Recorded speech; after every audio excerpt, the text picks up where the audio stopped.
ఎన్నో రోజుల నుంచి అయితే నా కల అండి ఈ ఆలయంకి రావాలని. ఈ రోజైతే నా కల నెరవేరింది. ప్రపంచంలోనే అత్యంత సంపన్నమైన దేవాలయం అండి శ్రీ అనంత పద్మనాభ స్వామి వారి ఆలయము. ఈ ఆలయం తర్వాత తిరుమల అయితే రెండో స్థానంలో అయితే ఉందండి. ఈ స్వామివారి గుడిలో 5 గదులు తెరిచారు కదా! ఆరో గదిలో అనేది నాగబంధనంతో అయితే ఆ గది అయితే ఉందండి. ఇవన్నీ చూడొచ్చు అనుకున్నా కానీ ఇక్కడైతే ఓన్లీ స్వామివారి దర్శనం అయితే ఉందండి. ఇంకా మిగతావి ఏవి కూడా ఈ ఆలయంలో అయితే చూపించారు.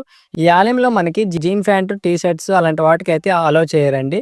ఓన్లీ మనకి పంచె కట్టుకొని అయితే వెళ్లాల్సి ఉంటుంది. ఈ ఆలయంలో మనకి ఎలక్ట్రానిక్ గ్యాడ్జెట్స్ అనేది ఒక్కటి కూడా అలో అయితే ఉండదు. అంత స్ట్రిక్ట్ గా అయితే ఉంటుంది. స్వామివారిని చూసేదానికైతే 2 కళ్ళు అయితే సరిపోలేదండి. అంత బంగారంతో స్వామివారి విగ్రహం అయితే ఉంది. స్వామివారి చేతికుండే కవచమే ఎంత బంగారంతో ఉందంటే వజ్రాలతో ఉందండి. అంతలాగా దగదగ మెరిసిపోతుంది. నేనైతే చాలా అంటే చాలా ఆశలతో అయితే వెళ్ళానండి. ఆ గదులు కూడా మనం కూడా చూడొచ్చని. కానీ ఇక్కడ అయితే ఓన్లీ స్వామివారి దర్శనం చేసుకున్నామా బయట వచ్చామని ఉందండి. మీరు ఎంతమంది అనంత పద్మనాభ స్వామి వారి దగ్గరికి వెళ్ళారో కింద కామెంట్ అయితే చేయండి.